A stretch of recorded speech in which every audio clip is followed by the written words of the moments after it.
MJTV പേരെന്ന് പറയാമോ? എന്റെ പേര് സാലി പൗലോസ്. കൗൺസിലറാ അല്ലേ അവിടുത്തെ? കൗൺസിലർ. അവിടെ എങ്ങനെയാണ് ഇപ്പോഴത്തെ അവസ്ഥ? ഇപ്പൊ സുൽത്താൻ ഇവിടെ എല്ലാവരും സജ്ജരാണ്, എല്ലാ ഡിപ്പാർട്ട്മെന്റും എല്ലാവരും ഉണ്ടായിരുന്നു. അപ്പം ഇപ്പൊ വിളിച്ച് നമ്മൾ രാവിലെ 8:30 മുതൽ ഇവിടെ പിന്നെ പ്രതീക്ഷിച്ച് നിൽക്കുമായിരുന്നു. അപ്പോ പിന്നെ ഇപ്പൊ ചെയർമാന് കിട്ടിയ നിർദ്ദേശപ്രകാരം ഒരു 10-30 പേരെ അങ്ങോട്ടേക്ക് രക്ഷാപ്രവർത്തനത്തിന് അങ്ങോട്ട് വിടാനാ പറഞ്ഞ ഹോസ്പിറ്റലിലേക്ക്. അവിടെ നിന്നവർക്കൊക്കെ മാറി നിൽക്കാൻ വേണ്ടി അങ്ങനെ 2-3 ആംബുലൻസും അതേപോലെ അതിനുള്ള വണ്ടി, സ്കൂൾ വണ്ടി എല്ലാം കൂടെ പോയിട്ടുണ്ട് ഇപ്പൊ. പിന്നെ മരണസംഖ്യ വളരെ കൂടുതലാണെന്നാണല്ലോ കേൾക്കുന്നത്. കൂടുതലാണെന്നാണ് അറിഞ്ഞത്. കളക്ടറുടെ ഒരു ഇത് കേട്ടത് അങ്ങനെയാണ്, കൂടുതലാണെന്നാണ് അറിഞ്ഞത്. ഇപ്പം മേപ്പാടി ഹോസ്പിറ്റലെല്ലാം ഫില്ലായി, കൽപ്പറ്റ ഹോസ്പിറ്റൽ ഫില്ലായി. അടുത്തത് ബത്തേരിക്കാണ് കൊണ്ടുവരുന്നതെന്ന് പറഞ്ഞു.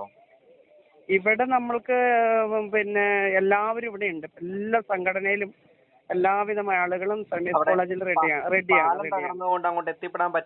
അവിടേക്ക് പാലം പുനഃസ്ഥാപിക്കണം. അതുകൊണ്ട് ഇപ്പൊ പ്രധാനമായിട്ടും അപകടം നടന്നിടത്തേക്ക് എത്തിപ്പെട്ടിട്ടില്ല എന്നാണ് അറിവ്.